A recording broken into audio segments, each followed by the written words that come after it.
채권이라고 생각하면 굉장히 어려울 수도 있겠지만 사실은 특별히 다른 건 없습니다. 크게 보면은 주식이나 채권이나 뭐 국채나 상가나 자본자산이라고 할 수 있는 것들은 비슷한 성격을 갖는다라고 할 수 있어요. 그래서 채권 가격이 올라가면은 이자 받는 거는 고정돼 있으니까 수익률은 이제 낮아지고, 채권 가격이 낮아지면은 분모가 이제 줄어드니까 수익률이 이제 높아지는 거죠. 그래서 채권이 안전자산, 국채가 안전자산이라고 하지만은 만기가 긴 것은 결코 안전자산이 아니에요.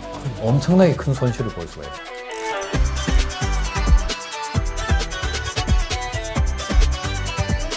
일반 분들이 가장 헷갈리는 것 중에 하나가 금리와 채권의 관계 같습니다.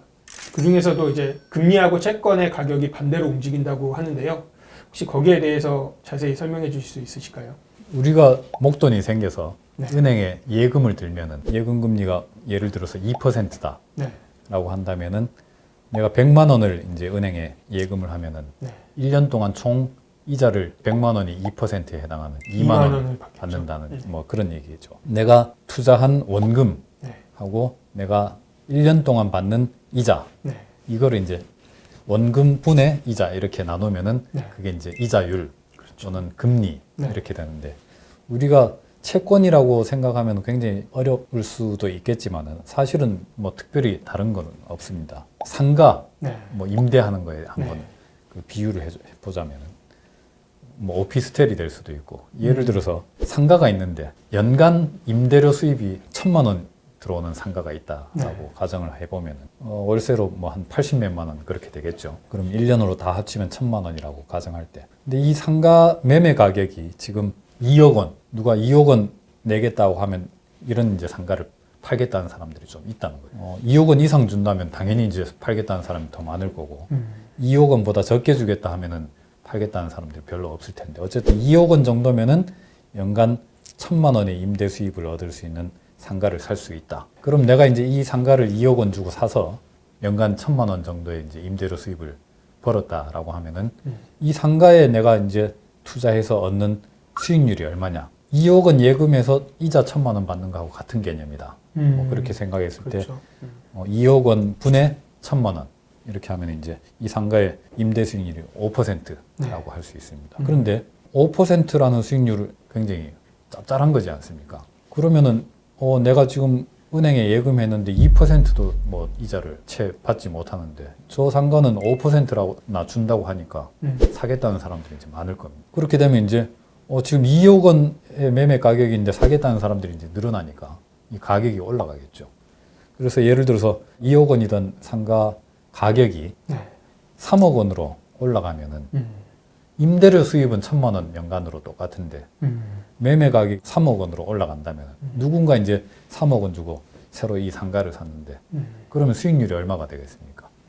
3억 원 분의 1,000만 원 이렇게 되니까 3.3% 대략 뭐 계산하면 그렇게 되겠죠. 그래서 수익률이 5%이던 상가가 3.3%로 떨어졌다. 그 말은 매매 가격이 2억 원이던 상가의 가격이 3억 원으로 올랐다. 그렇죠. 이 말하고 이제 같은 거죠. 그래서 수익률이 하락했다는 말하고 가격이 올랐다는 말하고 그 왜 같은 말이지라고 생각하면은 이거 채권이기 때문에 어떻게 뭐 이렇게 설명하면 되게 어려울지 모르지만 이제 이렇게 생각하면은 훨씬 이해가 쉬울 수 있습니다. 그래서 2억 원 주고 이 상가를 샀는 사람이 원래 이제 수익률이 5%였는데 그렇죠. 좀 있으니까 이제 상가 가격이 오르고 해가지고 상가 투자해서 얻을 수 있는 수익률이 3.3%로 떨어졌단 말이죠. 그러면은 2억 원의 상가를 사는 사람은 손해인가요? 이익인가요? 이익 아닌가요? 이익이겠죠. 네. 자기가 사는 상가의 가격이 1억 원 올랐으니까. 그렇죠. 지금 상가 임대 수익률이 3.3%로 떨어졌다고는 하지만은 나는 여전히 내 투자 원금 대비 5%의 수익률을 얻고 있으니까 그렇죠. 시장의 수익률이 하락했는 거하고 나하고는 아무 상관없다. 그렇죠. 자산 오히려- 가치가 50% 그렇죠. 이상 뛴 거니까. 오히려 내가 이제 투자했던 상가의 가격이 50% 올랐으니까 수익률 하락해서 내가 손해다? 전혀 아니다. 그럼 국채 대입하면 국채 가격이 오르면 그 기존의 국채를 보유하고 있던 분은 수익률은 떨어지지만 이익인 거네. 그렇습니다. 뭐 주식 가격이 전 세계적으로 우리나라를 비롯해서 굉장히 많이 오르고 있지 않습니까? 주식의 가격이 굉장히 많이 오르고 있다라고 표현할 수 있지만은 어떻게 보면은 날이 갈수록 주식을 투자해서 얻을 수 있는 수익률은 낮아지고 있다. 네. 예를 들어서 어떤 회사가 1년에 배당금을 1,000만 원 주는 회사가 있는데 네. 100주를 가지고 있으면 네. 이 회사 주식 100주를 사는데 처음에는 2억 원 정도, 그러니까 한 주에 얼마입니까? 한 200만 원 정도 되는 거죠. 네. 2억 원 정도면 100주를 살 수 있었고, 그렇게 하면 이제 배당금을 한 연간 1,000만 원 얻을 수 있었는데, 이 회사 주식 가격이 200만 원 하던 게 300만 원으로 올랐다고 가정해 봅시다. 네. 그러면은 배당금은 그대로 1,000만 원인데 회사에 배당금 1,000만 원을 받기 위해서는 더 많은 돈을. 그렇죠. 3억 원을 더 투자를 해야 되는 거죠. 그러면은 주식에 투자해서 얻을 수 있는 수익률은 낮아진다는 거죠. 우리가 주식 가격이 많이 올랐다라고 얘기를 하지만은 또 달리 생각하면은 우리가 주식 투자를 해서 얻을 수 있는 수익률은 굉장히 계속 많이 떨어졌다라고 할 수 있고, 금리가 많이 떨어졌다라고 얘기하고 있지만 통상적으로 또 달리 표현하자면은 채권 가격이 굉장히 많이 올랐다. 상가가 많이 올랐듯이 뭐 그렇게 볼 수 있는 거죠. 그만큼 당연히 수익률은 떨어져. 그렇습니다. 네. 크게 보면은 주식이나 채권이나 뭐 국채나 상가나 자본 자산이라고 할 수 있는 것들은 다 어떤 비슷한 성격을 갖는다라고 할 수 있겠습니다. 상가에 비유해서 들으니까 훨씬 이해가 확실히 네. 빠른 것 같습니다. 그럼에도 사실 원리는 간단할 텐데요. 그 원리를 10년 만기 국채로, 미국 국채를 예로 들어서 혹시 좀 설명해 주실 수 있으실까요? 뭐 이표 금리라고도 하고 표면 금리라고도 하고 쿠폰 금리라고도 표현하는데, 보통 만기가 어느 정도 일정 수준 이상의 네. 긴 뭐 국채를 예를 들자면은 그 미국 같은 경우 2년 만기 이상 네. 국채는 딱 미리 이제 국채를 발행할 때 이자율을 딱 정해 놓습니다. 아까 말씀드렸듯이 상가 같은 경우는 연간 임대료가 1,000만 원이다. 네. 이렇게 고정돼 있고, 이 임대료는 계약갱신 청구를 행사한다든가 해서 한 뭐 5년 동안 1,000만 원 고정이다 라고 할 수 있겠죠. 이 1,000만 원을 쿠폰 이자라고 생각하면 됩니다. 네. 이거는 고정돼 있는 거고, 네. 애초에 채권이 발행될 때부터 불변입니다. 그 다음에 이 채권이 만기가 됐을 때는 원금을 얼마 돌려준다 하는 것도 딱 정해놨습니다. 그래서 원금을 1억 원 돌려준다. 쿠폰 금리는 2%다. 네. 뭐 이렇게 되면은 1년에 이 채권에서 나오는 이자는 200만 원이다. 이렇게 보면 되겠죠.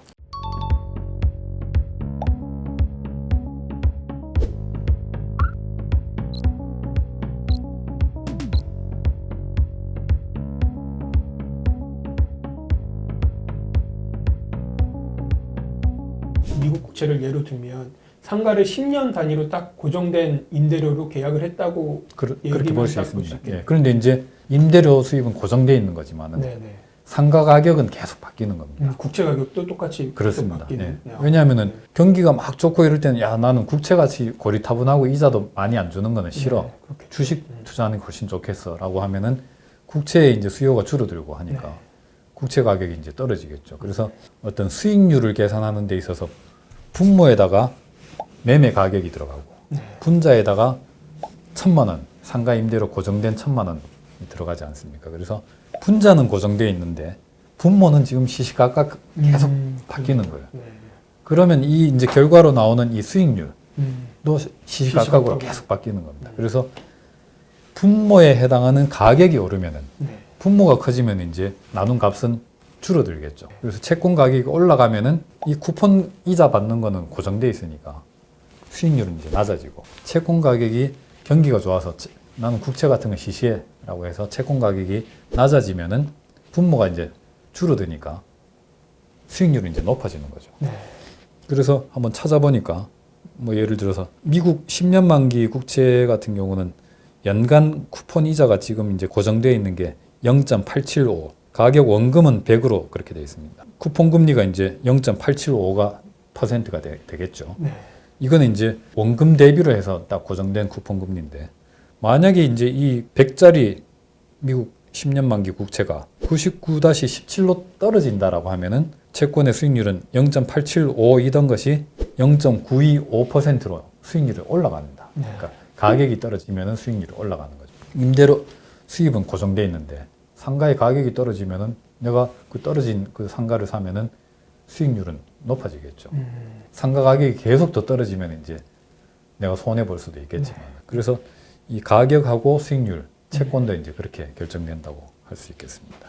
그 상가에 빗대서 설명을 들으니까 이해가 굉장히 쉬운데요. 근데 그럼 미국 국채 가격은 그렇다면 그게 어떤 원리로 해서 이게 실시간으로 변하고 시중금리와는 또 어떤 관계가 있는지 설명해 주실 수 있으신가요? 경기가 막 살아날 것 같이 보이고 그래서 주식 시장은 아주 화랑이고 그러면 사람들이 국채는 굉장히 좀 미래가 불투명하고 두려움이 있고 경기가 나쁠 것처럼 이제 예상될 때 국채 같은 안전한 자산. 왜냐하면 정부가 돈 빌렸다가 떼먹지는 않지 않습니까? 그렇죠. 근데 기업은 망할 수도 있다는 거죠. 주식은. 네. 망하지는 않더라도 갑자기 업황이 너무 나빠져서 기업이 이제 막 적자를 낸다든가 네. 아니면 이익이 크게 줄어든다든가 뭐 이렇게 할 수 있지만은 정부는 쿠폰이자 미리 고정된 이자를 주기로 약정해 놓은 거기 때문에 그거는 정부가 그걸 안 갚을 가능성은 거의 없다고 보죠. 그래서 안전자산이라고 하는데 경기가 굉장히 좋고 뭐 주식시장이 화랑이고 이러면 국채는 별로 인기가 없겠죠. 그럼 국채 가격이 떨어지고 이자는 고정되어 있으니까 수익률은 이제 올라가는 겁니다. 네. 경제 뉴스에 보면 밤사이에 미국 국채 수익률이 뭐 0.8%에서 0.9%로 올랐다. 이 말은 미국 국채의 가격이 그만큼 떨어졌다. 뭐 이런 얘기가 되고. 그렇죠. 그런 경우에 이제 대체로 일반적으로는 경제 전망이 이제 밝아진다든가 뭐 이런 때 국채에 대한 수요가 줄어들고 또 한편으로는 경제 전망이 밝아지면은 사람들이 돈을 빌려가지고 뭘 투자하려는 사람들이 늘어나겠죠. 그러니까 돈을 빌리려는 수요는 굉장히 많아집니다. 그래서 이자율 내지는 이자라는 거는 돈을 빌리는 값인데 빌리려는 사람들이 많아지면은 빌리는 값이 비싸지겠죠. 너도 나도 빌리려고 하면은 빌려주는 사람이 당신 말고도 빌리려는 사람 많은데 당신이 지금 주겠 생각하는 것보다 이자를 더 주면 당신한테 빌려줄게 라고 하지 않겠습니까? 돈을 빌리려는 거는 쉽게 말하면 채권 발행인. 뭐 그렇든지 아니면은 은행에서 대출을 받든지 네. 빌려서 무슨 사업을 하면 돈을 많이 벌 수 있을 만큼 경제가 지금 좋아질 것 같으니까 돈을 빌리려는 사람들이 이제 늘어나게 되면은 이자가 높아지겠죠. 돈 빌리는 값이. 기본적으로 이자라는 돈의 값도 수요와 공급에 의해서 이제 결정됩니다. 그래서 경기가 좋아지고 이때는 돈을 빌리려는 수요가 늘어나고 돈을 빌려주려는 공급은 이제 줄어들겠죠. 뭐 그렇게 되면은 금리가 이제 올라가는 걸 볼 수가 있겠습니다. 그렇다면 만약에 시중 금리가 오른다면 기존 채권 투자자는 약간 손해일 수가 있겠네요. 그렇죠. 내가 예를 들어서 어제 은행에 가서 2%짜리 정기예금을 들었는데 오늘 갑자기 은행들이 모두 일제히 정기예금 금리를 3%로 인상했다라고 하면 기분이 어떻겠습니까? 나쁘죠. 굉장히 나쁘겠죠. 하루만 더 참았으면 1% 이자를 더 받을 수 있었는데 그래도 만약에 이 이제 예금이 한 달짜리라면 만기가 뭐 기분 나쁘고 말 텐데 만약에 이 만기가 10년이면 어떻겠습니까? 되게 골치 아픈 거죠. 10년 내내 연간 1%의 이자 수입을 날려버린 겁니다. 그렇죠. 하루 먼저 예금 드는 바람에. 이거는 기분 나쁜 거하고 이제 차원이 다른 이제 문제가 생기는 겁니다. 만기가 만약에 30년이면은 더 골치 아프겠죠. 그래서 만약에 어떤 이제 내가 채권을 샀는데 경기가 막 좋아져서 시장 금리가 막 올라가면은 처음에는 기분이 좀 나쁘다가 그다음부터는 골치 아파집니다. 특히 내가 뭐 만기가 짧은 채권을 샀는 거라면은 괜찮은데 만기가 굉장히 긴 걸 샀다면은 경제적으로 굉장히 큰 손실이 발생하는 겁니다. 10년 동안 1억 원이라면은 원금이 1억 원이라면은 1%면 얼마입니까? 100만 원 아니죠. 그렇죠. 10년이면 1000만 원이죠. 복리를 하면 훨씬 많겠죠. 그렇죠. 10년 동안에 내가 1000만 원 이상의 이자 더 벌 수 있는 기회를 날려버린 겁니다. 그래서 기분이 나쁘면 아니면 너무 골치 아파서 이 채권을 팔겠다 하면 1억 원에 이 채권을 사겠습니까? 안 사겠죠. 왜냐하면 쿠폰 이자 받는 건 똑같은데 이 사람이 1억 원에 팔겠다고 하면은 그 채권을 1억 원 주고 사면은 바보죠. 수익률이 2%밖에 안 돼요. 근데 지금 다른 데 가면 다 수익률 3%인데 그럼 1억 원에 이 채권을 살 수가 없는 겁니다. 그렇죠. 그럼 얼마면 사겠어요? 그거를 보전할 수준으로 좀 싸게 그렇죠. 판다면 살 수 있을 것 같습니다. 1억 원보다 낮은 값이 돼야 수익률이 3%로 이렇게 올라가겠죠. 위에 분자는 쿠폰 이자는 고정되어 있는데 밑에 이제 분모를 깎아야지 수익률이 3%로 올라가지 않겠습니까? 네. 그래서 내가 어제 샀는 채권을 오늘 굉장히 헐값에 팔아야 되는 겁니다. 주식하고 똑같은 거예요. 그래서 채권이 안전자산, 국채가 안전자산이라고 하지만은 만기가 긴 것은 결코 안전자산이 아닙니다. 네. 엄청나게 큰 손실을 볼 수가 있어요. 국채도. 국채에 투자했다가 큰 손실을 본다는 거는 정부가 돈 빌려가 놓고 떼먹기 때문에 손실을 보는 게 아니라 내가 처음에 투자했을 때에 비해서 시장금리가 많이 올라버리면은 특히 내가 만기가 긴 채권을 샀다면은 어마어마하게 큰 손실을 볼 수 있습니다. 그러면 그 손실을 보기 싫으면 그럼 만기까지 그냥 갖고 있으면은 원금 플러스 그 처음 이자는 받을 수 있는 것 아니냐 네. 이렇게 생각하시는 분들도 있거든요. 그렇죠. 원금은 돌려받죠. 근데 만약에 이 채권을 1억 원을 샀던 거를 네. 7천만 원에 팔았다. 네. 그래서 내가 그 7천만 원을 가지고 3% 주는 이자 주는 채권으로 갈아탔다. 네. 라고 했을 때 만기 때 내 돈하고 네. 투자 원리금하고 네. 그냥 안 갈아타고 2% 그냥 나는 계속 받기로 했어 라고 만기까지 갔을 때의 원리금하고 결과는 같습니다. 그렇게 네. 시장의 가격이 매겨지는 거죠. 네. 1억 원 하던 게 7천 원으로 떨어지는 겁니다. 가격이. 안 그러면 아무도 안 살려고 할 테니까요. 그렇겠네요. 뭐 어떻게 선택하든 결과는 똑같은데 뭐 약간의 차이는 있겠지만은 그런데 이제 또 반대로 생각해 보면은 작년에 금리가 지금처럼 낮을 거라고 작년 이맘때 누가 생각했겠습니까? 2019년 말에 네. 그때는 신종 코로나 바이러스 이런 건 상상도 못했을 때였고 네. 그래서 금리가 이렇게까지 낮게 음. 떨어질 줄은 몰랐던 거죠. 네. 시장 금리가. 네. 시장 금리가 떨어졌다는 말은 쿠폰 이자 네. 내가 받는 건 고정돼 있는데 네. 시장 금리가 떨어졌다는 거는 분모가 되는 채권의 가격이 비싸졌다는 거죠. 그렇죠. 이 수익률이 채권의 수익률이 엄청나게 많이 떨어졌다는 거는 분자는 그대로 있는데 분모가 가격이 엄청나게 올랐다는 얘기입니다. 임대료 수입이 연간 1,000만 원인 상가가 있는데 네. 2억 원 하던 것이 5억 원, 7억 원, 10억 원 됐다는 얘기입니다. 수익률이 엄청나게 떨어졌다는 그렇죠. 거죠. 네. 작년에 채권 샀던 사람들은 어떻게 했어요? 엄청난 이익을 보셨겠네요. 큰 이익을 받겠죠. 근데 작년에 1년 만기 채권을 샀는 사람은 이익이 어땠을까요? 별로 안 됩니다. 그런가요? 왜냐하면 지금 이제 만기돼서 원금 돌려받았으니까 네. 한 1년 동안 1년 정도만 이익을 받다 네. 이렇게 되는 거예요. 그런데 10년 만기 채권을 샀는 사람, 심지어 30년 만기 채권 사람 대박인 거죠. 왜냐하면은 1년 전에 30년 만기 미국 국채 수익률이 정확한 숫자는 아니지만 예를 들어서 2.5%였다. 근데 지금 뭐 1.5%다. 아니면 3%였는데 뭐 1.5%다.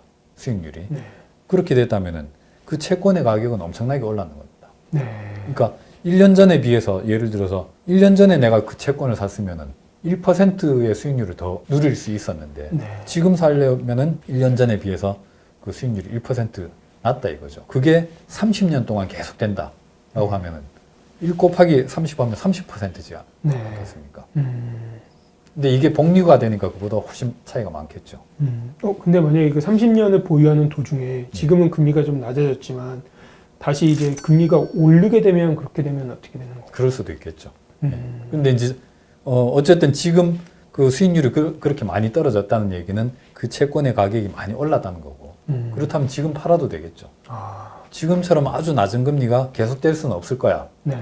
라고 이제 예상이 된다면은 뭐 지금 팔면 되겠죠. 주식하고 똑같다라고 생각합니다. 그렇군요. 굉장히 우량주가 있어서 내가 작년에 샀는 주식 가격이 엄청나게 1년 사이에 올랐는데 네. 왜냐하면 1년 사이에 사람들이 이제 새로 알게 된 게 이 회사가 돈을 앞으로 굉장히 잘 벌 것 같다 네.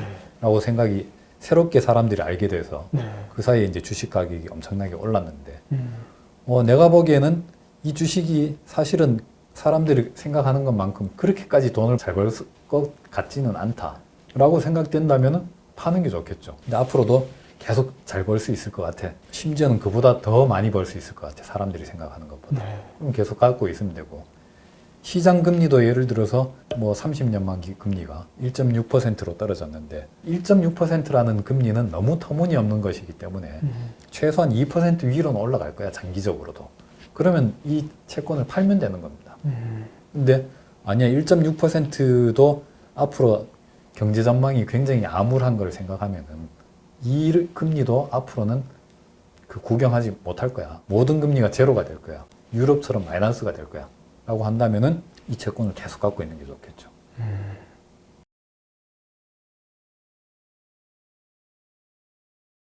우리가 보통 뉴스나 이런 데서 국채 수익률이 0.8%에서 0.9%로 상승했습니다 라고 할 때 국채 수익률이라는 것은 만기 수익률이라고 하는 건데 채권에 결부되는 금리, 이자율, 하여튼 여러 가지 표현들이 있는데 만기 수익률이라고도 표현하고 YTM, Yield to Maturity, 매매 금리 이렇게 표현하기도 하고 그래서 수익률이라는 표현 내지는 개념이 굉장히 막 혼재돼서 사용되는데 내가 수익률이 얼마다라고 할 때는 수익률이라고 표현하기보다는 영어로 리턴이다.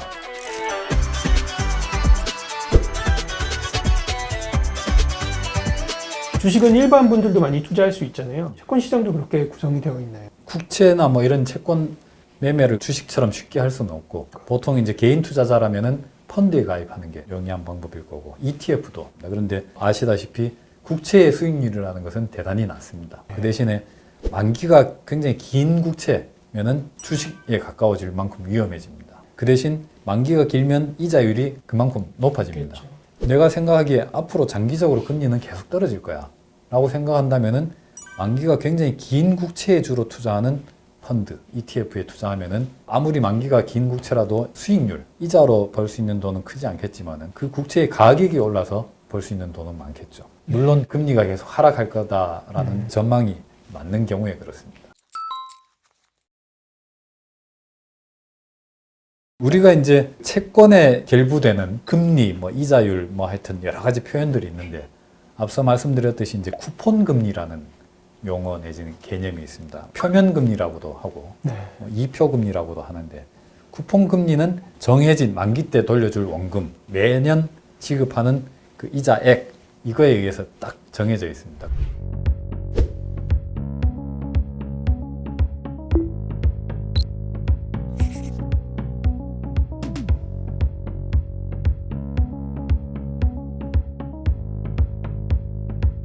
그러면은 5년 만기 우리나라 국고채의 쿠폰 금리가 2.5%다 라고 한다면은 내가 이 국채를 사면은 1년에 2.5%씩의 이자를 받을 수 있느냐? 그건 전혀 아닙니다. 왜냐하면 이 국채의 가격은 만기 때 내가 받게 되는 미리 정해진 원금의 가격하고 지금 매매되는 국채 가격하고는 다를 수 있거든요. 그래서 만기 때 돌려받는 원금에 비해서 지금 매매되는 국채 가격이 비쌀 수도 있고 그 매매 가격이 더 쌀 수도 있는 겁니다. 그래서 쿠폰 금리는 내가 받게 되는 금리하고는 무관한 거고 비슷할 수는 있겠지만 그런 걸 이제 쿠폰 금리라고 하고 우리가 보통 뉴스나 이런 데서 국채 수익률이 0.8%에서 0.9%로 상승했습니다 라고 할 때 이 국채 수익률이라는 것은 만기 수익률이라고 하는 건데 내가 만약에 이 채권을 지금 이 가격에 샀을 때 쿠폰 이자액은 딱 정해져 있습니다. 1년에 얼마. 그러면 이제 시시각각 바뀌는 이 분모에 해당하는 가격의 어떤 한순간을 내가 딱 잡았단 말이에요. 그래서 이 국채를 딱 샀을 때 수익률이라는 것도 시시각각으로 바뀌지 않겠습니까? 이때 이제 수익률이라는 것은 이 가격에 내가 이 국채를 샀을 때 만기까지 내가 계속 갖고 있는다면은 총 계산해 보면은 연간 몇 %의 수익률을 얻을 수 있느냐 이렇게 계산한 겁니다. 이거는 계산이 되게 복잡해서 손으로 써서 계산하기는 어렵습니다. 쿠폰이 있고 그다음에 만기 때 돌려받는 원금이 있고 지금 매매되는 가격이 있으면은 1년에 이제 이자를 몇 번 지급하는지 이런 것까지 해가지고 엑셀이든지 아니면 계산기 그야말로 채권 가격을 계산하는 전문 계산기에 직접 다 집어넣어서 복잡한 계산을 거쳐서 나오는 건데 만기 수익률이라고도 표현하고 YTM, Yield to Maturity, 만기까지의 수익률 같은 말입니다. 매매 금리 이렇게 표현하기도 하고 그렇습니다. 그래서 이 금리는 쿠폰 금리하고 좀 다른 건데 이게 이제 우리가 보통 채권 수익률이다 하는 금리고 우리가 계산하기는 굉장히 복잡하고 어렵습니다. 그러면 채권에 투자했을 때 내가 만기까지 갖고 가서 얻을 수 있는 총 투자 수익률이 있고 그 채권 수익률이라고 하는 거는 예금 이자율 얘기할 때와 마찬가지로 연율입니다. 연간 2%, 1% 하는 것처럼 10년 동안 갖고 있었다 하면은 이자를 10년 동안 누적해서 받았을 거고 이자 받은 거를 어딘가에 투자했으면은 거기서 또 새롭게 이제 수익이 났을 거고 이제 그게 복리인 거죠. 그런 이제 총 투자했을 때 만기 때 얼마를 돌려받을 수 있는가. 이걸 뭐 어떻게 퍼센트로 하면 그것도 수익률이다 이렇게 표현할 수도 있겠죠. 그 다음에 주식을 내가 일주일 전에 100을 주고 샀는 건데 오늘 120을 받고 팔았다 하면은 보통 우리가 수익률이 20%다. 그렇죠. 이렇게 표현하죠. 이거는 연율하고는 상관없이 일주일 동안에 내가 20%를 벌었다라는 그런 개념의 수익률인데 채권도 아까 말씀드렸듯이 20%의 수익률을 얻을 수 있습니다. 며칠만 해도. 뭐 이론적으로 불가능한 일이 아니고. 그럼 그것도 이제 수익률이 아니냐. 그래서 수익률이라는 표현 내지는 개념이 굉장히 막 혼재돼서 사용되는데 그렇네요. 하나는 우리가 채권 수익률이라고 하는 거는 그냥 일드라고 하고 주식을 이제 사고 팔아서 얻은 매매 차익까지 포함되는 거. 예를 들어서 일주일 전에 샀는 주식을 20% 더 받고 팔았는데 그 사이에 마침 배당 지급일이 끼어 있어서 내가 배당금까지 챙겨 먹고 더 비싼 가격에 팔았다면 기분이 되게 좋을 거지 않습니까? 그러면은 내가 이 주식을 사서 일주일 동안 얻는 수익률은 20% 플러스 알파겠죠. 채권도 마찬가지로 불과 짧은 기간 사이에 채권 가격이 많이 올라서 내가 팔았는데 그 사이에 이자 지급일이 또 끼어 있어. 그러면 이제 채권 매매 수익하고 플러스 이제 이자 수익하고 해가지고 내가 집어넣는 원금이 얼마인지 이렇게 나누면은 몇 퍼센트 벌었다 이렇게 할 수 있겠죠. 이런 식으로 이제 내가 수익률이 얼마다라고 할 때는 수익률이라고 표현하기보다는 영어로 리턴이다 이렇게 이제 표현할 수 있는데 얼마 넣었다가 얼마 돌려받아 얼마 남겼다 뭐 이런 차원에서 그렇게 이제 표현할 수 있습니다. 그래서 채권에서 우리가 일반적으로 얘기하는 수익률이라는 용어하고 내가 주식 투자해서 수익률이 20%다 뭐 이런 거하고는 완전히 다른 개념일 수가 있습니다.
그래서 수익률이 올라갔는데 왜 가격이 떨어졌지라는 이제 혼동이 발생하는 근거가 거기서 생기는 것 같습니다. 주가가 많이 올라서 주식 투자 수익률이 20%로 막 굉장히 높아졌는데 가격이 떨어졌다 이게 무슨 얘기지?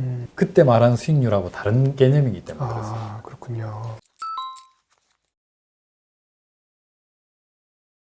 최근에 마이너스 국제, 마이너스 채권이라는 것도 등장을 했더라고요. 예, 예. 그것은 어떻게 이해를 하면 될까요? 쉽게 표현하자면은 어떤 이제 채권이 있는데 만기에 이 채권에 이제 돌려주는 원금이 1억 원이다 라고 가정했을 때 이 채권이 지금 1억 1천만 원에 거래되고 있다. 근데 10년 뒤에 내가 돌려받게 되는 원금은 1억 원이다 라고 하면은 이 채권을 사겠습니까? 안 사겠습니까? 바보가 아닌다면 안 사겠죠. 1억 원 돌려받을 채권을 지금 1억 1천만 원 주고 산다? 이게 이제 마이너스 수익률의 채권인 거죠. 근데 이 사람들은 도대체 왜 살까요? 국채라는 것은 아니면 큰 기업의 채권이라는 것은 기본적으로 거래되는 단위가 큽니다. 그래서 내가 어떤 이제 한 1,000억 원 정도의 자금을 굴려야 되는데 온통 뭐 수익률이 낮고 위험하고 이래서 이 자금의 한 80% 정도는 원금을 반드시 지켜야 되는 굉장히 중요한 자금이다. 이거는. 그렇다면 마이너스 한 0.1% 정도 보관료를 내더라도 국채는 아주 큰 돈을 맡길 수 있지 않습니까? 네. 은행에 1,000억 갖고 가서 이거 예금합시다 그러면 유럽 같은 데서는 굉장히 꺼릴 수가 있습니다. 그러니까 그런 경우 유럽에서도 은행 예금은 아주 고액인 경우 마이너스 금리를 적용하고 그러는데, 거액을 굉장히 손쉽게 사고 팔 수 있는 대상은 국채 말고는 그렇게 흔치가 않습니다. 국채라는 것은 좋은 투자 수단이기도 하지만은 굉장히 안전한 거액을 보관할 수 있는 수단입니다. 1,000억 원을 그러면 야, 나는 아무리 그래도 매년 0.1%씩 원금을 까먹으면서 국채에 돈을 맡길 수는 없어 라고 한다면 어떻게 하겠습니까? 현찰을 다 찾아야 되겠죠. 그럼 현찰을 1,000억 원을 찾으면은 부피가 어느 정도 될까요? 뭐 어쨌든 이 방이면 채울 수 있다라고 하면은 이 방 임대료를 내야 되겠죠. 그 다음에 임대해서 그냥 넣어놓고 열쇠 잠그면 끝이 아니지 않습니까? 지켜야 될 거 아니에요. 그럼 이제 인건비가 들어가겠죠. 지키는 걸로도 부족하니까 보험도 들고 하려면 차라리 그냥 국채에 보관하는 수밖에 없다. 보관료를 내는 겁니다. 그래서 이 금리라는 것은 앞서 말씀드렸듯이 이자율, 금리, 이자 뭐 이런 거는 돈에 대한 수요와 공급에 의해서 가격이 결정되는 겁니다. 그래서 금리도 가격이기 때문에 빌리려는 사람들이 많지 않아요, 돈이. 근데 빌려주겠다는 사람들은 엄청나게 많습니다. 야, 나는 그 빌려 쓸 생각 없어 라고 하는데도 빌려주겠다는 사람들이 지금 줄을 섰다라고 가정한다면, 빌려주겠다는 사람은 달리 표현하면 돈을 어디 보관해야 되는 사람들이기도 합니다. 빌려 쓰겠다는 사람들은 어떻게 보면은 내가 돈 보관해 줄게 라고 하는 사람일 수도 있고, 그러면 어떻게 되겠습니까? 보관료를 물어야 되는 겁니다. 마이너스 이자가 되고. 근데 빌려줄 사람들은 많지 않은데 자본이 그렇게 흔치 않은데 빌려 쓰겠다는 사람들은 굉장히 많아요. 예를 들어서 우리나라가 한참 이제 성장하던 시절에 자본이 축적이 안 된 상태이기 때문에 금리가 굉장히 비쌌습니다. 왜냐하면 경제가 막 성장하는데 돈만 있으면 무슨 공장 하나만 세워도 큰 돈을 벌 수 있는데 돈이 없단 말이에요. 그럼 돈 빌려서 공장을 세우면 되겠죠. 아니, 돈 빌려서 공장만 세우면 큰 돈을 벌 수 있다면은 누구나 빌리려고 할 거지 않습니까? 근데 그때만 해도 우리나라가 잘 살게 된 지 얼마 안 됐기 때문에 저축을 많이 해놓은 사람들이 흔치 않았다는 거죠. 그럼 저축해 놓은 사람들은 흔치 않은데 그 돈을 빌려 쓰려는 사람들은 굉장히 많다. 빌려서 뭘 하면은 큰 돈을 벌 수 있으니까. 그럼 줄을 서시오 해가지고 이자를 제일 많이 주겠다는 사람한테 빌려주겠죠. 근데 경제가 계속 이제 성장하고 저축이 계속 쌓이고 어떤 면에서는 이제 소득 분배가 이제 좀 불균형하게 돼서 돈 많이 버는 사람들은 더 많이 벌게 되고, 그래서 이 사람들이 하루에 10끼, 100끼씩 먹을 수는 없는 거지 않습니까? 나는 저축할 생각은 별로 없는데 그냥 저절로 너무 많이 쌓이는 거지. 아니면은 뭐 국민연금 가입하는 사람들이 되게 많이 늘어나고, 미래에 대비해서 이제 보험 드는 사람들, 뭐 이런 사람들도 많이 늘어나고, 국민 소득도 많이 높아지고 해서 저축은 계속 쌓이는데 구석구석까지 다 개발이 돼서 어디 하나 투자해서 돈 벌 만한 데가 잘 없다 이거죠. 돈 빌려서 투자해봐야 돈 벌 데가 없어 라고 하지 않습니까? 돈 빌리려는 수요는 별로 없는데 자본이 많이 축적돼서 보관해두고 투자하려는 사람들은 이제 굉장히 많이 늘어났다면 금리는 계속 떨어지는 거죠.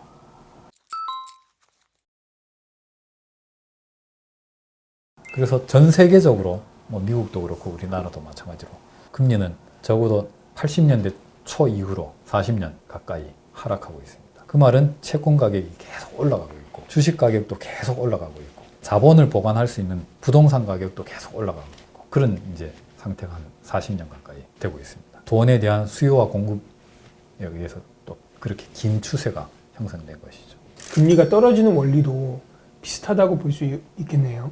중앙은행이 이제 시중에 유동성을 대규모로 공급했다라고 이제 표현을 하는데, 가장 전형적인 방법이 뭔가 하면은 중앙은행이 그냥 돈을 하늘에서 뿌리는 게 아니라 국채를 사들입니다. 가장 안전한 자산이고, 중앙은행이 화폐를 발행할 때는 가장 안전한 곳에 투자를 하는 것이나 마찬가지입니다. 화폐를 이제 주고 국채를 이제 사들이는데, 그러면 이제 현찰이 이제 쫙 풀리지 않겠습니까? 그게 유동성인 거죠. 중앙은행이 그렇게 돈을 공급을 하면은 시장에 있던 국채의 양이 줄어들겠죠. 현찰의 양은 늘어나겠죠. 그러면은 국채의 가격은 뭐 쉽게 표현하자면은 국채의 양과 현찰의 양에 의해서 결정이 되는데, 국채의 양은 줄어들고 현찰의 양은 늘어나면은 국채 가격이 올라가겠죠. 국채가 귀해지니까 현찰에 비해서 상대적으로. 그러면 국채의 가격이 올라간다는 말은 뭡니까? 수익률이 떨어지는 거죠. 지금 국채는 귀해졌어. 중앙은행이 왕창 사가는 바람에. 근데 현찰은 많이 생겼어. 현찰은 이자율이 0%지 않습니까? 갖고 있어봐야 아무 소용이 없어요. 새끼를 안 치니까. 뭐라도 이제 수익률을 내는 걸 사야 되는데 국채라도 이제 사야 되는 거죠. 근데 국채를 사려고 보니까 중앙은행이 왕창 사가서 귀해졌단 말이죠. 국채 가격이 비싸졌습니다. 그래도 어쩌겠어요. 사야죠. 현찰보다는 국채가 요만큼이라도 수익을 주니까. 종전에 중앙은행이 유동성을 공급할 때에 비해서 국채 가격이 비싸지고 국채의 수익률은 떨어진 상태인 겁니다.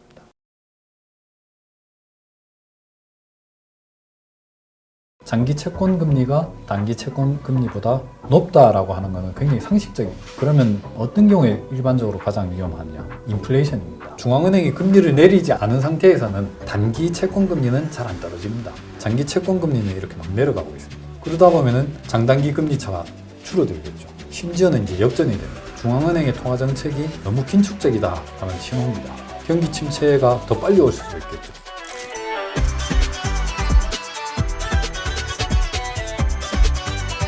유동성 공급하는 것과 기준금리 결정하는 것은 어떤 또 관계가 있을까요? 우리가 보통 중앙은행의 기준금리라는 것은 한국은행, 우리나라 대한민국 중앙은행의 정책금리를 일컫는 명칭입니다. 미국은 연방기금리, 목표치 뭐 이렇게 표현하고 나라별로 약간의 이제 이름이 다르긴 한데 어떤 나라든지 중앙은행의 정책금리를 기준금리라고 이제 표현을 하자면은 보통 중앙은행의 기준금리라는 것은 초단기 금리를 이렇게 대상으로 합니다. 그래서 우리나라 같은 경우는 일주일짜리 금리를 0.75%가 되도록 이제 민간들끼리 은행들끼리 서로 돈을 빌리고 빌려주고 할 때 적용되는 일주일짜리 금리가 연율로 0.75% 거래가 안정적으로 유지되도록 하겠다. 목표를 그렇게 정하는 겁니다. 원래 1%였는데 0.25포인트 내려서 0.75%가 되도록 금리를 인하했다라고 한다면은 이것도 이제 수익률이 낮아졌다는 얘기지 않습니까? 그렇게 되려면은 어떻게 해야 되겠습니까? 돈을 풀어야 되겠죠. 그만큼 돈을 푸는 겁니다. 그러면은 채권이 귀해지고 현찰은 많아지면은 채권의 가격은 오르고 채권의 수익률이 떨어지듯이 똑같이 일주일짜리라고 하더라도 돈이 풍부해지면은 금리가 낮아지겠죠.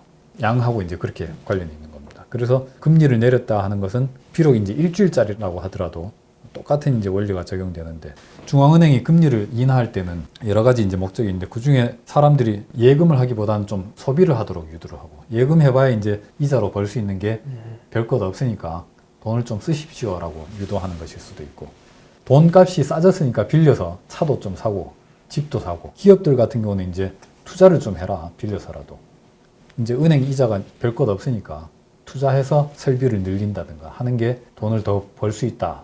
뭐 이렇게 이제 유도하기 위해서 금리를 내리는 건데 우리가 이제 돈을 빌리고 예금할 때 일주일짜리 금리로 하지는 않지 않습니까? 그렇죠. 기업들 같은 경우는 뭐 3년짜리 회사채, 5년짜리 회사채를 발행하기도 하고 뭐 길게는 10년짜리일 수도 있고 우리 같은 경우는 뭐 1년짜리 예금을 들기도 하고 아니면 6개월 단위로 이제 변동금리로 돈을 빌리기도 하고 3개월 단위로도 하긴 하는데 아니면 고정금리로 30년 만기 모기지 금리를 빌리기도 합니다. 그런데 일주일짜리로 거래를 하는 건 아닌데 중앙은행은 이제 아주 단기 금리를 그렇게 올리고 내리고 함으로써 민간에서 적용되는 중장기 금리도 따라오도록 그렇게 유도를 하는 겁니다. 비유를 하자면은 아주 긴 채찍이 있다라고 생각하면은 채찍 손잡이를 잡은 게 이제 중앙은행이고 채찍 끝에 이제 바로 달려 있는 끈이 단기 시장 금리입니다. 중앙은행은 하루짜리, 7일짜리, 3개월짜리 이런 아주 단기의 금리에 대해서는 직접 가격을 조작합니다. 근데 자유시장 경제에서 기본적으로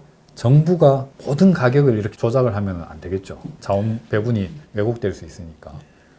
그렇기 때문에 기본적으로 모든 가격은 수요와 공급에 따라서 민간 거래가 사고 팔고 하면서 가격이 형성되도록 유도를 하는데 중앙은행은 금리를 조정하고 통화량도 조절하고 하지만은 아주 단기에 대해서만 직접적으로 영향을 미치고 나머지는 민간이 알아서 이제 자율적으로 형성하되 중앙은행이 어떤 이제 벤치마크를 제공하는 거죠. 그래서 채찍으로 비유하면은 채찍 가까이에 있는 끈은 이렇게 움직이면 완벽하게 내 손에 이동하는 만큼 따라오게 되겠습니다. 근데 뒤로 갈수록 내 손의 영향을 점점 조금씩 덜 받겠죠. 그래서 아주 긴 채찍이라면은 채찍 제일 끝에 있는 줄은 안 움직일 수 있을 정도로 그럴 겁니다. 그래서 이 채권의 만기가 아주 길수록 중앙은행이 영향을 이제 파급하긴 하지만은 그 영향의 정도는 조금씩 이제 줄어드는 겁니다. 그렇지만은 어쨌든 중앙은행은 그런 영향을 미치기 위해서 단기금리, 기준금리를 올렸다 내렸다 하는 것이고 경제가 이제 굉장히 안 좋은데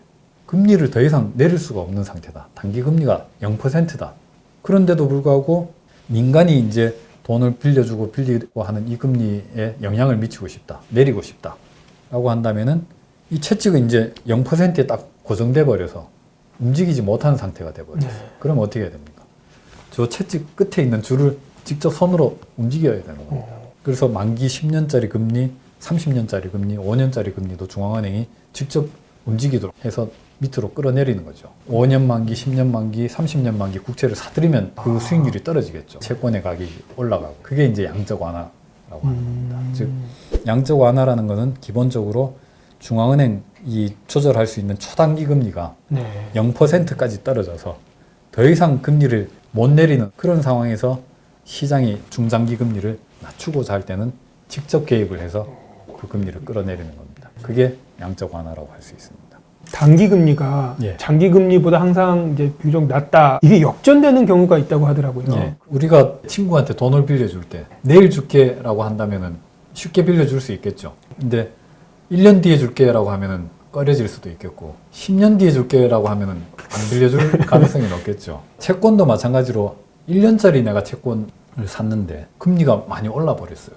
그러면 그냥 뭐 1년이니까 울며 겨자 먹기로 그냥 기분은 좀 나쁘지만은 뭐 이자를 더 받을 수 있었는데 조금만 참았다 샀으면은 어차피 그렇게 됐으니까 뭐 감수하자라고 할 수 있겠습니다. 그런데 10년짜리 샀으면은 굉장히 큰 손해를 볼 수도 있겠죠. 내가 예를 들어서 어떤 채권을 산다는 거는 그게 국채면은 국가가 되는 거고 회사채면 어떤 회사가 되는데 국가나 회사에 돈을 빌려주는 것인데 10년, 20년짜리 만기면은 그 사이에 금리가 어떻게 될지 알 수가 없죠.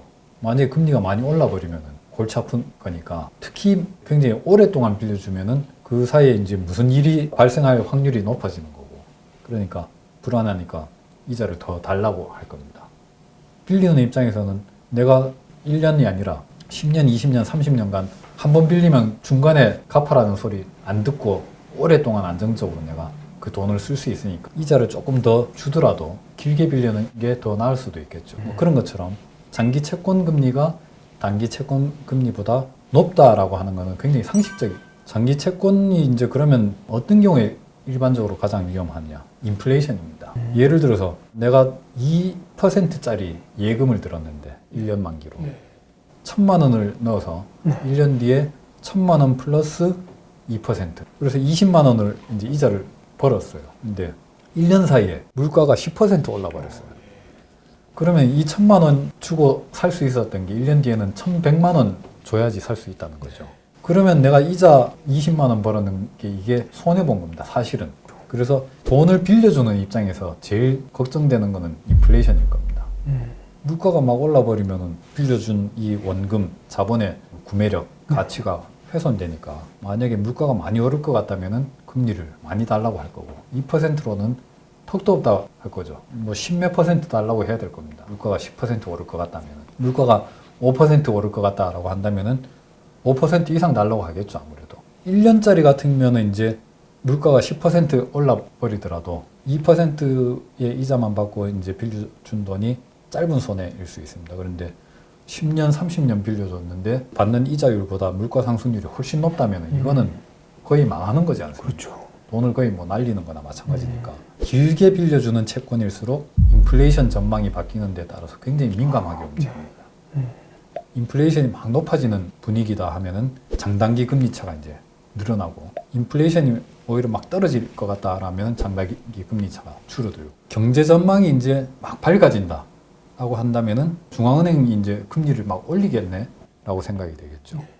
경제 전망이 나빠진다라고 하면은 지금 금리가 뭐 5%이긴 한데 중앙은행이 지금 5% 금리를 계속 고수하지는 못할 거야. 내려야 될 거야. 라고 이제 생각할 수도 있을 거죠. 그렇죠. 그래서 장단기 금리는 기본적으로 이제 장기 금리가 높은 게 우리가 정상이라고 생각하지만은 경기 전망이 달라짐에 따라서 이건 바뀔 수 있는 겁니다. 보통 이제 채권의 금리라는 건 10년 만기 채권이다라고 하면은 10년 동안 예상되는 중앙은행 금리 평균 뭐 우리나라 중앙은행은 10년 동안 이렇게 평균으로 하면은 1.5% 정도 기준금리를 정할 것 같다 이렇게 예상을 한다면은 10년 만기 채권 금리는 1.5%보다 약간 더 높은 게 정상이겠죠. 왜냐하면은 10년 동안 빌려주는데 1.5% 정도 평균 금리가 될 거다 하지만은 10년 동안 무슨 일이 일어날지 모르니까 덤으로 그 금리를 좀 더 받아야 되겠다. 그걸 이제 프리미엄이라고 할 수 있는데, 그럼 뭐 1.7%가 될 수도 있고, 프리미엄을 이제 텀 프리미엄이라고 부릅니다. PERM. 그래서 어떤 기간 동안 이 텀이 길면 길수록 텀 프리미엄은 이제 길어질 거고, 길게 빌려줄수록 빌려주는 사람이 위험에 빠질 수 있으니까 덤으로 이자율을 더 받고자 하는 겁니다. 그런데 빌리는 사람은 별로 없는데 돈을 빌려주겠다는 사람, 보관하려는 사람들은 엄청나게 많다면은 텀 프리미엄이 마이너스가 될 수도 있습니다. 일종의 그것도 이제 보관료겠죠. 전체 수익률은 플러스라고 하더라도 텀 프리미엄 자체는 이제 마이너스가 될 수도 있습니다. 그래서 미국 국채 10년물 수익률이 지금 0.9% 정도. 시장이 예상하는 미국의 10년 동안 연준의 정책금리 평균치는 그보다 높습니다. 그럼에도 불구하고 10년 만기 수익률이 0.9%라는 것은 텀 프리미엄이 마이너스라는 겁니다. 뭐 여러 가지 이유가 있는데 양적 완화가 또 그 이유 중에 하나겠죠. 그 10년 만기 장기 채권 이런 것들이 중앙은행이 이런 장기 채권을 워낙 많이 사가버려서 이게 이제 희소해지니까 채권의 가격이 굉장히 좀 부풀려져 있다라고 생각할 수도 있는데, 뭐 그것에 관해서는 의견이 분분하고, 어쨌든 간에 장기 채권 금리는 단기 채권 금리보다 기본적으로 높아야 정상이다. 그런데 경기가 갑자기 막 싸늘하게 식고 있어. 그러면 장기 채권 금리가 이렇게 떨어집니다. 왜냐하면 당초 생각했던 것보다 중앙은행이 앞으로 한 10년 동안 그 유지할 평균적으로 예상되는 금리가 이보다 낮을 것 같아요. 인플레이션도 당초 생각했던 것보다 훨씬 낮을 것 같아요. 그 다음에 사람들이 지금 경기가 막 싸늘하게 식고 있으니까 위험한 주식에서 돈을 빼서 이제 채권에 좀 보관을 해야 될 겁니다. 뭐 이런 식으로 해서 장기 채권 금리가 떨어집니다. 또 금리가 앞으로 낮아질 것이다 예상된다면은 장기 채권을 살수록 유리하겠죠. 만기가 긴 채권일수록 아까 말씀드렸듯이 금리가 떨어지면은 돈을 많이 벌 수 있습니다. 금리가 올라갈 때는 손실을 굉장히 많이 볼 수 있는 것처럼. 그래서 장기 채권에 대한 수요가 늘어나면은 장기 채권 금리는 이렇게 떨어집니다. 그런데 단기 채권 금리는 아까 설명해 드렸듯이 중앙은행의 정책 금리에 굉장히 밀접하게 연동돼서 움직입니다. 그래서 중앙은행이 금리를 내리지 않은 상태에서는 단기 채권 금리는 잘 안 떨어집니다. 하방 경직성이 있고, 장기 채권 금리는 이렇게 막 내려가고 있습니다. 그러다 보면은 장단기 금리 차가 줄어들겠죠. 심지어는 이제 역전이 됩니다. 그 말은 뭔가 하면은 채권 시장에서 사람들이 생각하는 경제 펀더멘탈 전망에 비해서 단기 채권 금리가 너무 높다는 거죠. 중앙은행의 통화 정책이 너무 긴축적이다 하는 신호입니다. 그렇다면은 경기 침체가 더 빨리 올 수도 있겠죠. 즉 장단기 금리 차가 축소되고 역전이 된다는 것은 경제가 이제 곧 침체에 빠져들 가능성이 높다라고 채권 시장 투자자들은 그렇게 생각하고 있다라고 하는 강력한 신호가 됩니다. 장단기 금리차가 이제 막 축소되면은 이제 사람들이 이거는 경기 침체의 가장 정확한 신호였어 과거에도 라는 걸 이제 알고 있고, 그러면 진짜 경기가 침체되겠구나라고 해서 기업들도 이제 투자를 줄이고, 소비자들은 이제 뭐 차라든가 큰 가전제품이나 이런 이제 소비를 줄이고 외식도 줄이고 이런 이제 조심을 하겠죠. 경기가 침체되면 내가 회사에서 어떻게 될지 모르니까 저축을 좀 늘리고, 이렇게 되면 경기가 침체에 빠질 확률이 더 높아지겠죠. 그래서 기대가 기대를 낳으면서 실물 경제가 금융시장의 어떤 흐름에 영향을 받기도 하는데, 결국은 이 경우에 중앙은행이 이제 금리를 내리기 시작합니다. 그러면은 채찍을 이제 움직이기 시작하는 거죠. 그러면 단기 채권 금리가 아주 하방 경직성이 있던 게 중앙은행의 금리 인하를 따라서 뚝 떨어집니다. 장기 채권 금리가 이제 단기 채권 금리보다 낮게 내려갔다가 단기 채권 금리가 금리 인하를 따라서 내려가면은 장단기 금리 차가 이제 다시 정상화되겠죠. 그래서 이런 걸 뭐 수익률 곡선이 가팔라진다. 만기가 길수록 금리가 이제 상대적으로 더 높은 거니까 장단기 금리 차가 다시 이제 벌어진 모습이 되고, 장기 금리가 표현하는 경제 펀더멘탈에 비해서 적정하게 또는 그보다 더 완화적으로 정책 금리가 낮아지는 거죠. 그렇게 되면 이제 경기가 시차를 두고 조금씩 다시 살아나게 됩니다. 반대로 장단기 금리 차가 확대가 되면 경기가 좋아질 수 있는 신호다, 이렇게 해석도 가능한가요? 그렇습니다. 그래서 이제 금리를 충분히 내렸더니만 사람들이 경제 전망에 대해서 자신감을 갖게 되고, 소비도 늘어나고 빚내서 뭘 투자하려는 사람들도 늘어나고 경제가 활성화되고 하면은 장기 금리가 조금씩 이제 올라가겠죠. 그럼 장단기 금리 차가 더 이제 확대가 됩니다. 그래서 경제가 이제 활성화되면은 장단기 금리 차는 이제 더욱더 이제 벌어지는데, 금리 인상이 머지않았다라고 하는 신호가 될 수 있겠죠. 왜냐하면 장기 금리는 민간 금융시장에 내지는 경제 활동에 참가하는 사람들의 경제 전망 개선되는 걸 반영해서 장기 금리가 올라가고 있는데, 단기 금리는 낮게 유지되어 있다는 것은 경제 전망이 나아지는 것에 비해서 금리가 너무 낮다는 거예요. 자칫하면 과열이 될 수도 있고, 중앙은행은 나중에 또 금리를 내려야 될 때를 대비해서 어느 정도 이제 올려놔야 되겠다라고 생각할 수도 있을 겁니다. 그래서 경제 전망이 개선되면서 장단기 금리 차가 다시 벌어지면은 중앙은행이 금리를 이제 올려도 되겠다라고 생각하게 되는 신호가 되겠죠. 코로나와 코로나 백신 같은 것도 그런 장단기 금리에 영향을 줄 수 있는 변수가 될 수 있을까요? 그렇습니다. 11월 초에 코로나 화이자 백신이 90% 이상 효능이 있더라라는 이제 발표와 함께 3상 결과가 공개가 됐는데, 그 이후로 또 미국 대통령 선거 결과 불확실성이 많이 줄어들고, 미국 국채 수익률이 그 이후로 꾸준히 크지는 않지만은 약간 오르고, 빠질 땐 덜 빠지고 오를 땐 좀 더 오르고, 그래서 한때 1%에 가까운 10년 만기 수익률 같은 경우는 1% 가까이 이제 근접하기도 하고, 전반적으로 추세를 보면 아주 완만하게나마 우상향하는 그런 추세를 보이는 거 보면은 코로나 백신이 확실히 채권 시장에 참가하고 있는 사람들 눈에는 경제 펀더멘털에 대한 위험성을 줄여줬다라고 그렇게 볼 수 있겠죠.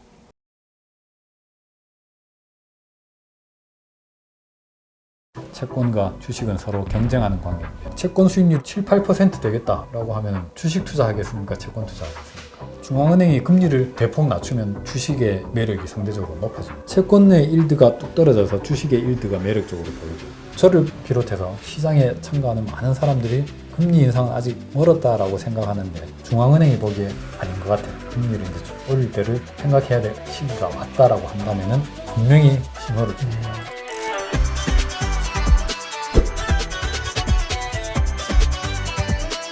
주식 하시는 분들이 금리를 중요하게 봐야 될까요?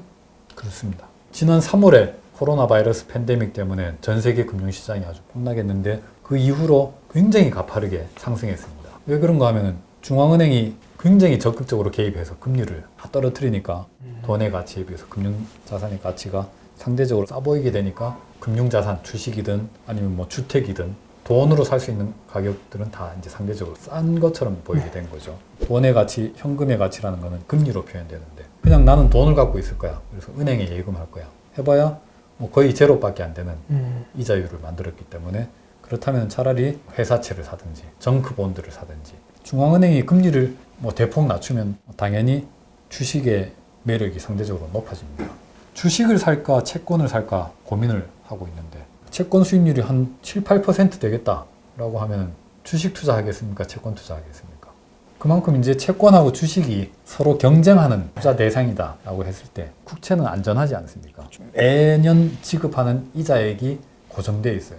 경기가 좋든 나쁘든 정부는 나한테 약속한 그 이자 그대로 주고, 정부는 망하지 않습니다. 근데 주식은 회사가 망할 수도 있고, 경기가 나쁘면 회사가 돈을 못 벌 수도 있고, 회사 가치가 완전히 쪼그라들 수도 있고, 경기가 좋다 하더라도 굉장히 무서운 경쟁자가 등장해가지고 주식이 이제 망가질 수도 있고, 그러니까 위험합니다. 그런데 채권은 상대적으로 안전하니까 주식보다 좀 수익률이 낮더라도 이자가 웬만큼 되면은 채권 투자하려는 사람이 많겠죠. 아무리 채권 안전하다고 하더라도 너무 이자가 낮으면은 주식을 사는 게 나을 겁니다. 그렇게 이제 채권과 주식은 서로 경쟁하는 관계인데, 금리를 떨어뜨리면 당연히 주식이 매력적으로 바뀌는 겁니다. 그래서 주식 투자하는 사람들은 중앙은행이 금리를 내리는지 올리는지 이것에 영향을 받을 수밖에 없는 거죠.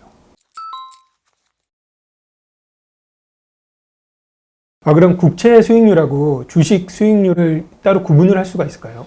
내가 주식을 한 달 전에 100 주고 샀는데 120에 팔았어. 그래서 나는 20% 수익률이야 라고 할 때는 국채에서 말하는 수익률하고는 다른 개념이라서 리턴이라고 표현할 수 있고, 국채는 일드라고 표현할 수 있다 이렇게 말씀드렸는데, 주식에도 일드라는 개념이 있습니다. 상가 투자했을 때도 일드라고 표현할 수 있는 것처럼 상가와 채권은 상당히 유사점이 있는데, 사실은 주식도 마찬가지로 유사하다고 볼 수 있습니다. 예를 들면은 어떤 회사가 있는데 우리가 이제 EPS라고 부르지 않습니까? 이 회사 주식이 지금 한 주에 100만 원인데, 이 회사의 주당 순이익이 1년에 10만 원 정도, 이 회사의 일드는 10%다 라고 표현할 수 있습니다. 이 회사의 PER이라고 하죠. 주가 수익 비율, 주가는 100만 원인데 EPS 1년에 벌어들이는 기업 이익이 연간으로 10만 원이다 라고 한다면은 이 회사의 주가는 EPS의 10배에 거래되고 있다. PER이 10배다 표현하고, 만약에 이 회사 주가가 200만 원이다 라고 하면은 PER이 20배겠죠. 주식 투자하시는 분들은 PER이라는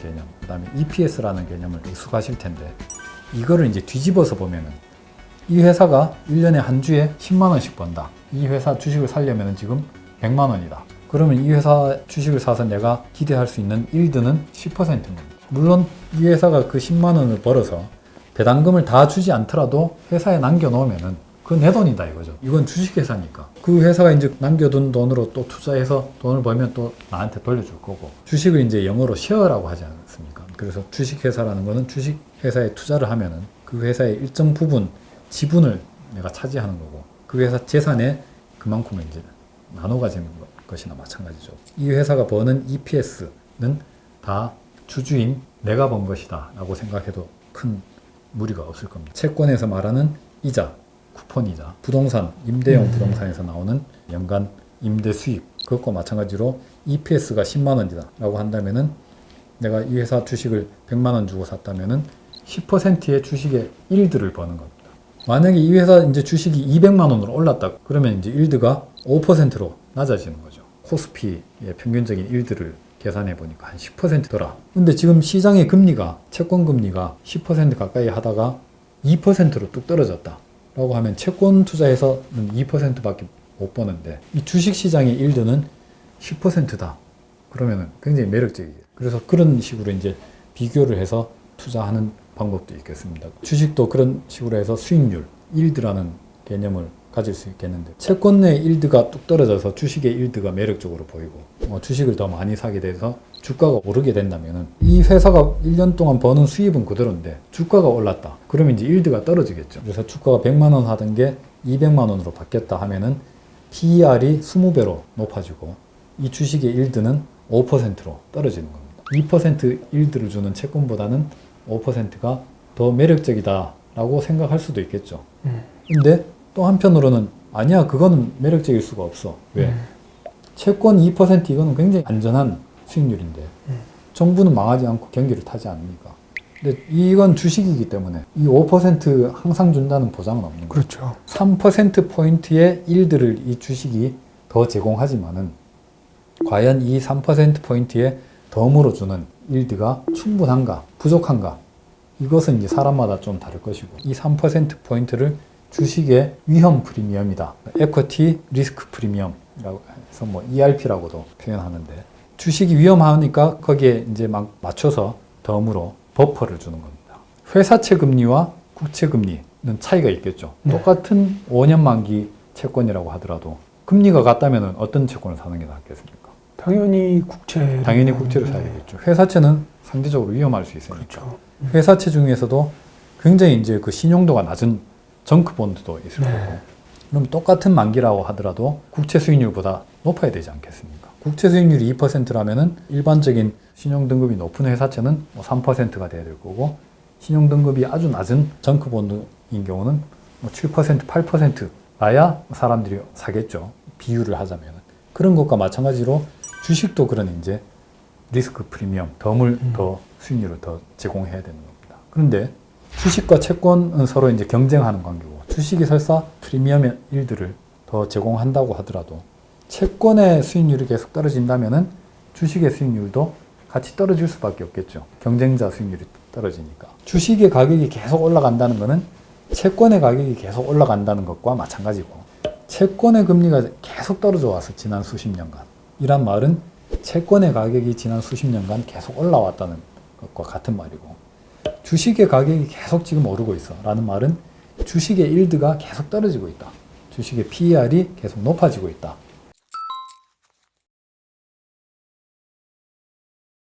그럼 현재 반영되고 있는 주식 리스크 프리미엄이 얼마인지 알아보는 것도 재밌을 것 같은데요. 그렇습니다. 혹시 지금 현재 상황으로 얼마인지는 계산이 될까요? 그걸 이제 뭐 계산 방법에 따라서 뭐 다를 수도 있고, 기본적으로 이제 주식이 일드를 계산을 할 때는 PER을 우리가 이제 많이 접하지 않습니까? 코스피의 이제 PER이라든가 S&P 500의 PER이라든가, 이 PER은 크게 두 종류를 볼 수가 있습니다. 이 회사가 한 주에 얼마씩 번다, EPS가 얼마다라고 하는 것은 최근 1년 동안 벌었는 거를 가지고 따질 수도 있고 앞으로 1년 동안 벌 걸로 예상되는 거를 가지고 따질 수도 있겠습니다. 그렇죠. 그래서 예상되는 EPS 혹은 실현된 EPS를 무엇을 가지고 이제 따지느냐에 따라서 값이 완전히 달라질 수도 있는데 기본적으로 금융시장은 기대를 가격에 반영하니까 보통은 12개월 동안 이 주식이 앞으로 벌 걸로 예상되는 EPS가 얼마냐 이거는 이제 그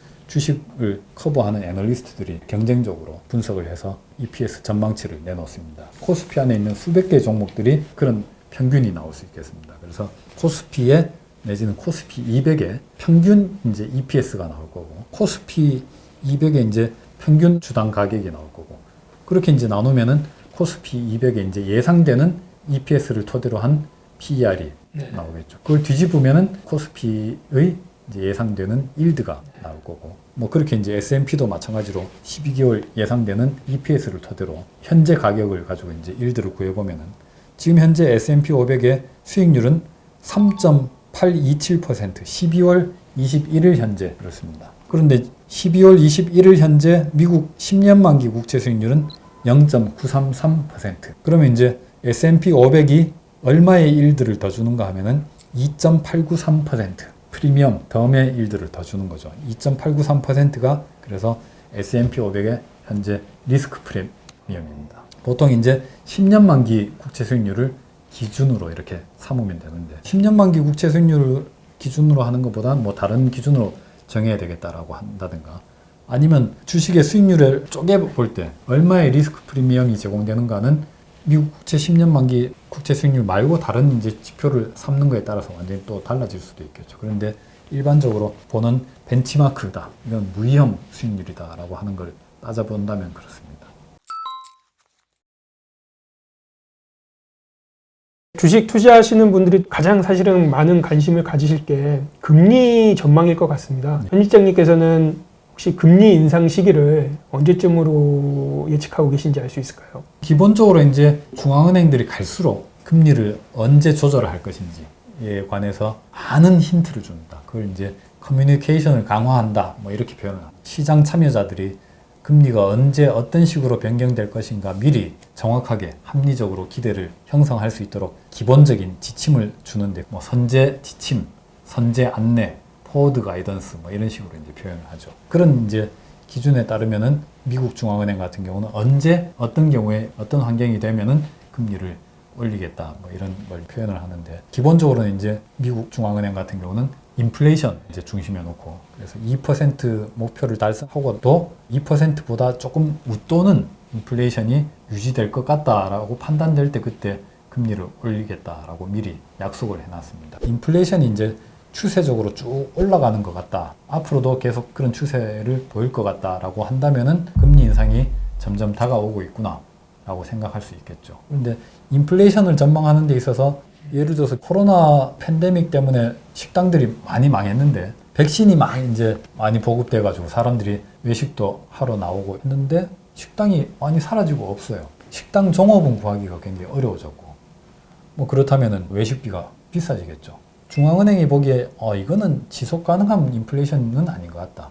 일시적으로 수요와 공급에 꼬임이 있어서 발생한 거기 때문에 외식비가 많이 비싸지고 식당이 장사가 잘 되고 하면은 새로 이제 식당을 개업하는 사람들도 많을 거고 식당 종업원 임금이 많이 오르고 하면은 다시 식당이 일하러 나올 거고 그러면 다시 가격이 떨어지겠죠. 실업이 아직도 여전히 많은 상태에서 인플레이션 물가 상승률이 2%를 좀 넘는다라고 한다면은 중앙은행은 금리를 쉽게 안 올릴 것 같아 라고 또 생각할 수도 있을 겁니다. 그런 것들을 이제 중앙은행이 미리 제공해 놓은 그 팁에 따라서 경제 지표가 어떻게 움직이느냐 이걸 보고 예상을 할 수 있는데 지금은 금리 인상을 미리 떠올려야 할 만큼 그렇게 가까이 있는 것 같지는 않습니다. 가깝다는 것이 뭐 1, 2년 단위로 가는 건가요? 아니면은 뭐 우리가 뭐 점도표라는 얘기를 많이 하지 않습니까? 그래서 미국에서 금리 결정하는 통화정책위원들 FOMC라고 하는데 그 FOMC 위원들 10여 명이 석 달에 한 번씩 나는 정책금리가 앞으로 3년 뒤까지 연말에 몇 % 정도 될 것 같아. 각자가 이제 써냅니다. 그 써낸 거를 이제 점으로 이렇게 찍어 놓은 것이 점도표인데 2023년 말에는 금리를 뭐 몇 번 올렸을 것 같아. 라고 점을 찍어낸 사람도 몇 명 있지만은 대부분의 경우는 차이가 없이 그대로일 것 같다라고 보고 있습니다. 그래서 그 사람들의 전망도 굉장히 중요하겠죠. 그런 것들이 앞으로 미국이 금리를 언제 올릴 건가 가늠하는 데 있어서 굉장히 좋은 지침이 되고, 저를 비롯해서 시장에 참가하는 많은 사람들이 금리 인상은 아직 멀었다라고 생각하는데 중앙은행이 보기에 아닌 것 같아. 금리를 이제 좀 올릴 때를 생각해야 될 시기가 왔다라고 한다면은 분명히 신호를 줍니다. 어떤 연설이라든가 인터뷰라든가 이런 걸 통해서 조금씩 언지를 줍니다. 이 사람이 지금 금리 인상을 머리에 염두에 두고 있다는 거야 뭐야? 이렇게 좀 헷갈릴 정도로 조금씩 힌트를 주면서 시장의 생각을 바꿔나갑니다. 그 힌트들이 조금씩 누적되면 이 사람들 말하는 게 뭔가 좀 달라진 것 같아 라고 생각하겠죠.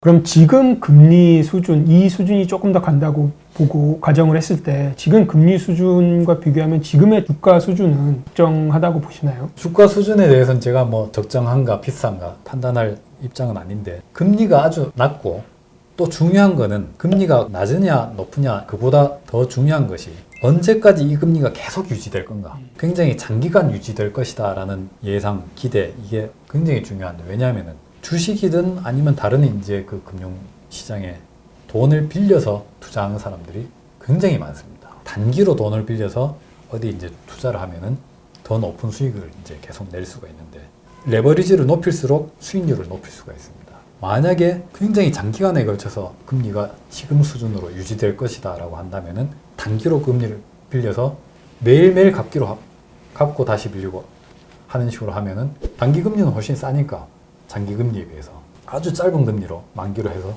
계속 이제 빌리고 갚고 하는 식으로 레버리지를 일으키면 수익률을 극대화할 수 있겠죠. 이렇게 투자하는 전문 투자자들도 굉장히 많은데, 금리가 앞으로 상당 기간 동안 계속 이렇게 낮게 유지될 것이다 라고 한다는 전망은 위험자산 시장, 주식시장 같은 곳에 어떻게 보면 가장 큰 자양분이다 이렇게 볼 수가 있습니다. 그런데 이 전망이 만약에 이제 흔들리게 된다든가 하면은 위험자산 시장도 흔들리기 쉽겠죠. 낮은 금리라는 것은 주식과 채권이 경쟁하는 관계에서 주식시장을 부양하는 역할이 있지만, 또 한편으로는 돈을 싸게 안정적으로 짧게 끊어서 오랫동안 빌려서 레버리지를 일으킬 수 있다는 측면에서도 위험자산을 띄우는 굉장히 큰 에너지가 되는데, 금리 전망이 바뀌게 된다면은 이 두 가지가 이제 달라지니까 주식시장은 긴장해야 되겠죠. 그렇지만은 또 한편으로는 중앙은행이 이제 금리를 올려도 되겠다라고 생각한다는 것은 경제가 좋아졌다는 얘기고, 기업들이 돈을 더 잘 벌 수가 있겠죠. 주식도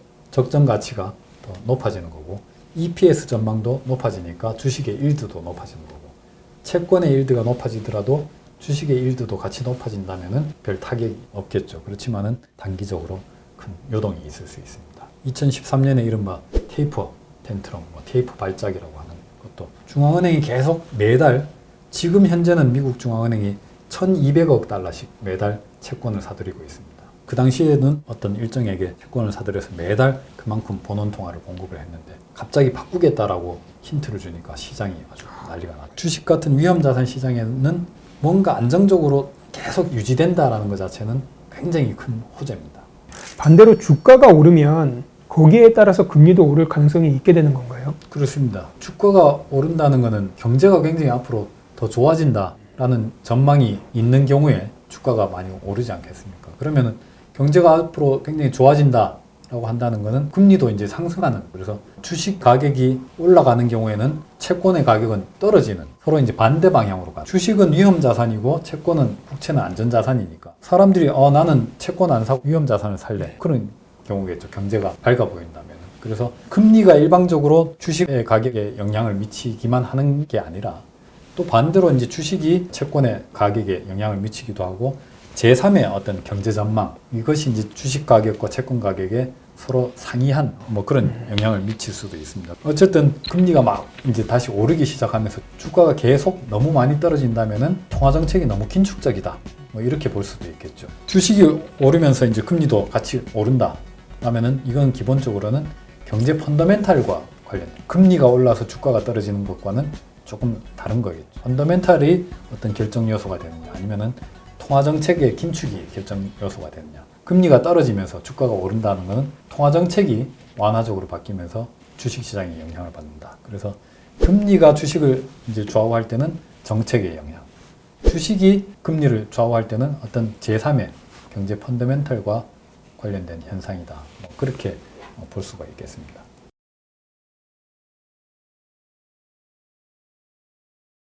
금리가 오르면 금값에 좋으냐 나쁘냐, 내리면 금값에 좋으냐 나쁘냐, 인플레이션이 굉장히 중요하다는 거죠. 그래서 실질금리가 지금 마이너스이기 때문에 금값이 많이 오르는 겁니다. 금리가 하락했더라도 인플레이션이 그거보다 훨씬 더 많이 하락했다면 금을 사면 안 되는 겁니다. 금리가 높다고 해서 이게 다 좋은 게 아니듯이 금리가 낮아졌다고 해서 다 나쁜 건 아니다.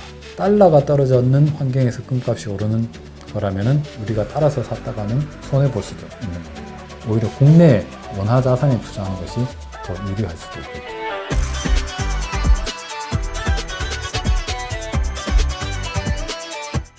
또 저희가 금리를 볼 때 금과의 상관관계도 한번 알아볼 필요가 있을 것 같습니다. 예.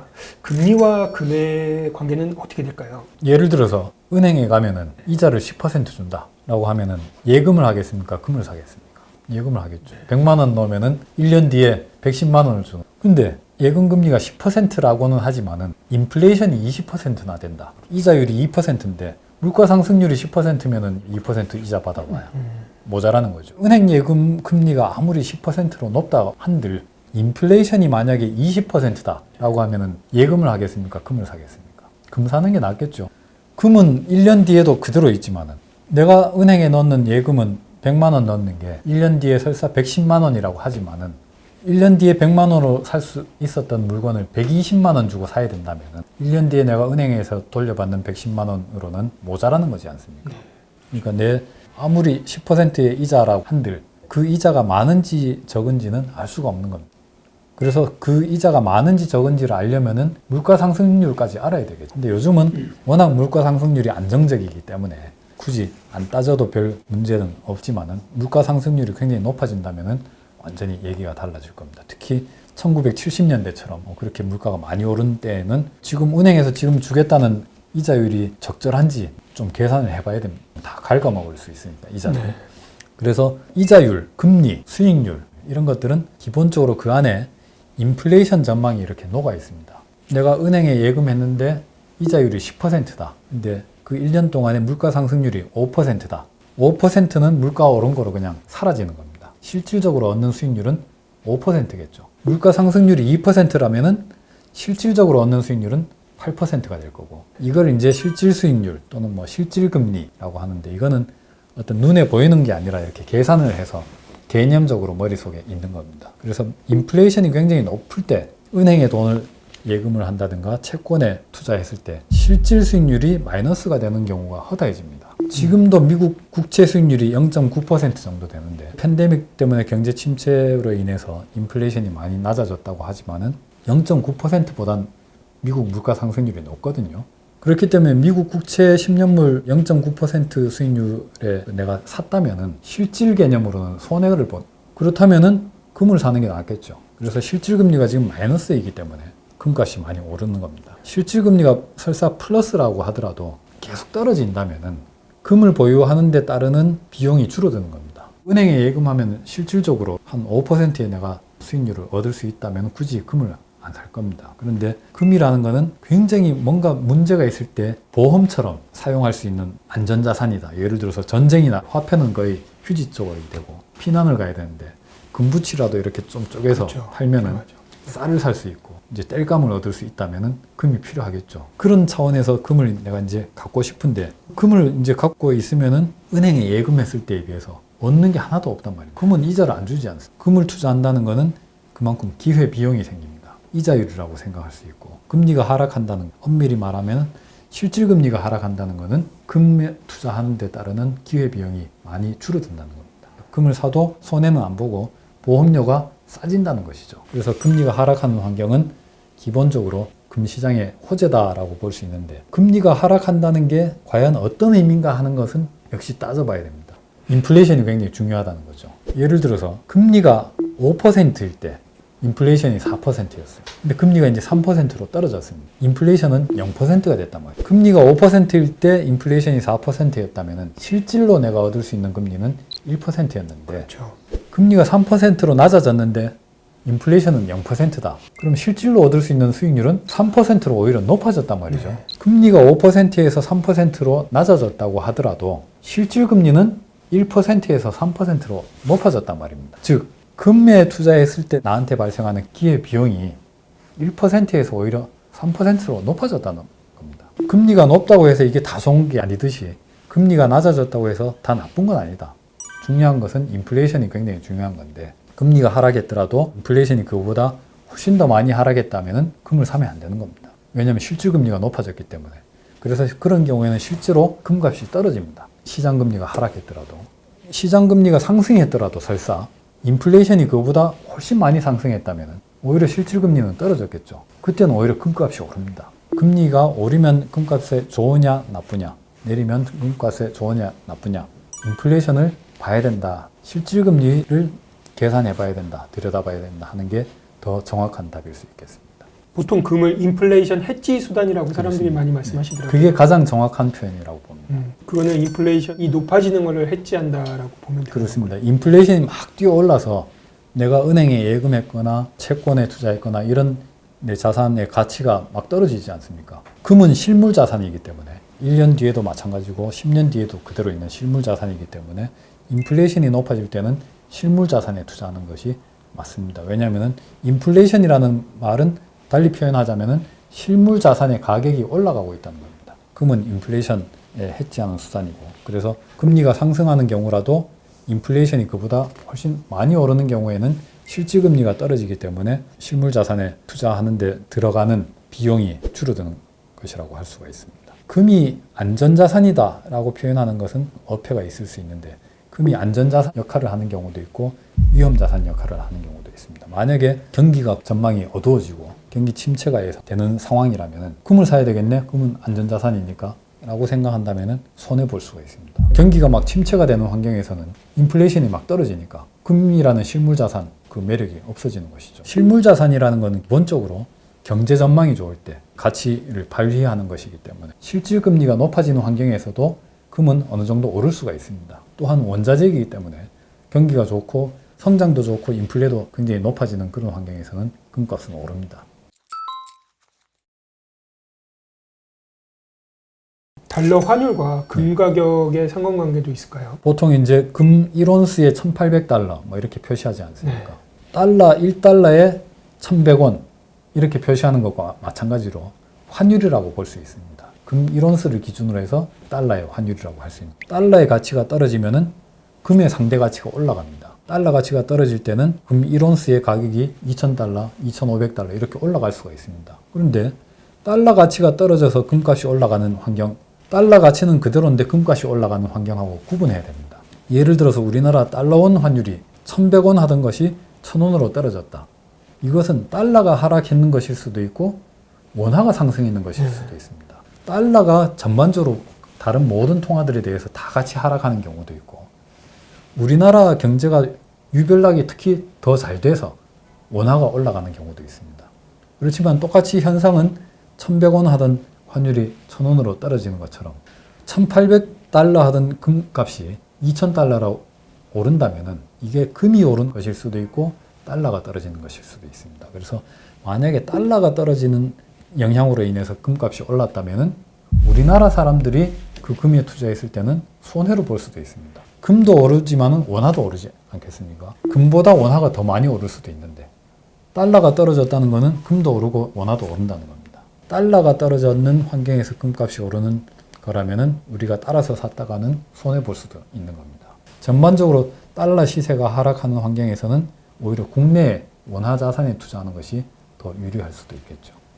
그래서 이제 금리와 또 달러와 금의 관계를 이렇게 서로 엮어서 생각할 수도 있는데, 미국 금리가 상승한다라고 한다면은 이제 앞으로 뭐 팬데믹 침체에서 벗어나 금리가 상승한다. 그러면 달러는 어떻게 되고 금은 어떻게 될 건가 이렇게 생각할 수가 있는데, 금리가 상승하는 것을 크게 세 종류로 나눠서 볼 수가 있습니다. 실질금리가 이렇게 올라간다.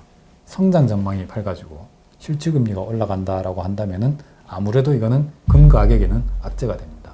아무리 금이 원자재고 성장이 활발해지면 금에 대한 산업 수요도 높아지고 하더라도 이때는 어쨌든 금을 보유하는 데 따르는 기회비용이 이제 실질금리가 높아지기 때문에 금에는 굉장히 불리한 것이고, 이 경우에는 미국의 실질금리가 상승한다면은 달러 가치도 높아질 확률이 높아지는 거죠. 그런데 미국 금리가 상승하는 게 실질금리가 상승하는 게 아니라 오로지 인플레이션 전망 때문에만 상승한다라고 한다면은 미국 금리가 지금 0.9%이던 게 1.5%가 된다고 하더라도 순전히 그거는 인플레이션 전망이 높아져서 사람들이 야, 인플레이션의 위험이 있으니까 이자율 더 받아야 되겠다라고 한다면은, 그럼에도 불구하고 연준은 실질금리를 지금처럼 아주 낮게 계속 유지하고자 한다면은 그때는 금을 사는 게 유리하겠죠. 인플레이션이 계속 높아지고 실질금리는 그대로니까 금에 유리하고, 이때는 아마 달러가 하락할 가능성이 높을 겁니다. 왜냐하면 인플레이션이 계속 높아지는데도 불구하고 중앙은행은 낮은 실질금리를 계속 유지하겠다고 하니까 그러면 인플레이션이 더 높아지겠죠. 달러의 가치는 더 떨어지고 금의 가치는 더 높아질 가능성이 높습니다. 그런데 대체로 경기가 이렇게 살아나면 실질금리도 높아지고 인플레이션도 이제 높아지면서 명목금리라고 하는 이제 시장금리가 같이 올라가는 뭐 그런 경향이 있는데, 이때는 그럼 달러와 금값은 어떻게 되느냐 따져봐야 됩니다. 명목금리를 쪼개서 보면은 실질금리와 인플레이션이다 이렇게 볼 수가 있는데, 실질금리도 올라가고 인플레이션도 올라가지만은 인플레이션이 훨씬 더 빠른 속도로 올라간다라고 한다면은 달러는 이렇게 강해지기 어렵고 금값은 오를 가능성이 상대적으로 높다라고 볼 수 있겠습니다. 그런데 실질금리가 훨씬 빠른 속도로 올라가고 인플레이션은 좀 더디게 올라간다라고 한다면은 달러가 더 강해질 가능성이 높고 금값은 오르기 어려운 그런 환경이다. 인플레이션이 설사 높아진다 하더라도 금에는 별로 좋은 뉴스가 아니다. 즉 인플레이션보다 실질금리가 더 빨리 올라간다고 하는 것은 중앙은행이 좀 긴축적이다. 인플레이션이 실질금리보다 더 빠르게 이렇게 올라간 모습이다라고 한다면은 물가가 올라가고 있는데도 불구하고 중앙은행이 긴축하는데 좀 소극적이다. 경기를 더 띄우고 싶어 한다. 이렇게 볼 수가 있겠습니다. 이제 미국의 실질금리를 이렇게 눈으로 볼 수 있는 지표도 있습니다. 그걸 이제 미국 물가연동국채의 수익률을 실질금리의 지표라고 하는데 마이너스 1% 정도 됩니다. 이게 마이너스 0.8% 정도로 이렇게 많이 올라갔다가 한두 달 사이에 또 많이 떨어졌는데 금시장에는 상당히 뭐 유리한 우호적인 환경이다라고 볼 수 있습니다. 왜냐하면 금값이 지난 여름에 2,000달러 넘어가면서 이제 굉장히 활기를 보이다가 제법 떨어졌지 않습니까? 그거는 미국 실질금리가 이렇게 반등하면서 그렇게 됐는데 그 이후에 실질금리가 다시 내려왔습니다. 아무래도 최소한 금값이 더 이상 떨어지지 않도록 이렇게 받쳐주는 역할을 할 수 있는데, 미국 월스트리트에서 내년 말쯤 되면은 지금 0.9%인 미국 10년짜리 국채 금리가 1.5% 정도 될 거다 이렇게 예상을 하고 있습니다. 그러면은 10년 금리가 올라간다면 금은 어떻게 될 건가? 지금보다 0.6% 정도 포인트 금리가 더 올라가는 건데, 그 대부분이 인플레이션 전망이 높아진 영향이다라고 한다면은 아마 지금보다 1년 뒤에 금값이 더 올라 있을 가능성이 높을 거라고 봅니다. 그런데 0.6%포인트 정도 되는 미국 시장금리 상승분의 적지 않은 부분을 실질금리가 또 차지했다라고 하면은 금은 별로 재미가 없을 것 같아요. 단순히 이렇게 금리만 이렇게 볼 게 아니라 실질금리로 봐야 되고, 실질금리에 영향을 미치는 가장 큰 거는 요소는 중앙은행의 태도입니다. 그래서 중앙은행이 인플레이션이 웬만큼 올라도 우리는 꿈쩍도 안 할 거야 라고 한다면은 미국의 낮은 실질금리가 계속 유지되고 인플레이션이 더 올라가도록 중앙은행이 유도하는 것이니까 금에는 유리하고 달러에는 불리한 거겠죠. 그렇지만은 그런 경우에 달러가 이제 같이 약세를 보인다면은 원화가 강세가 되기 때문에, 원화와 금값이 같이 강세라면은 금을 투자하는 게 뭐가 유리한가 또 봐야 되는 겁니다. 만약에 달러가 약세가 아닌데도 불구하고 금이 오르고 있다. 그런 경우도 이제 경제 전망이 굉장히 안 좋을 때는 그런 현상이 나타납니다. 미국 중앙은행이 굉장히 돈을 많이 풀 걸로 예상되지만은 경제 전망이 워낙 나쁘다 보니까 달러 이외의 통화, 뭐 이머징 통화 이런 데 가기보다는 미국 사람들이 자기 본국으로 돈을 거둬들입니다. 미국 실질금리가 낮아지는데도 불구하고 달러는 하락하지 않는다. 이 경우에는 금값이 오릅니다. 미국 실질금리가 하락하는 것을 따라서 금값이 오를 수 있는데, 이때 오르는 금값은 진짜 안전자산인 것처럼 그런 모양을 하고 오르게 됩니다. 그때는 원화 가치도 떨어지고 있는 상황인데 금은 오르고 원화 가치는 떨어진다면 그때는 한국 사람들이 금을 사는 게 유리한 때가 되겠죠. 그래서 경제 전망이 굉장히 나빠져서 미국의 실질금리가 떨어지고 있고 오히려 달러는 강세이고 라고 한다면은 그때는 가장 전형적으로 우리나라 사람들이 금 투자하는 게 적기다. 금이 안전자산이다 라고 볼 수 있겠습니다. 네, 글로벌 모니터의 안근모 편집장 모시고 금리와 채권, 그다음에 주가 등에 관련해서 자세히 이야기 나눠봤습니다. 편집장님 나와주셔서 정말 감사드립니다. 감사합니다.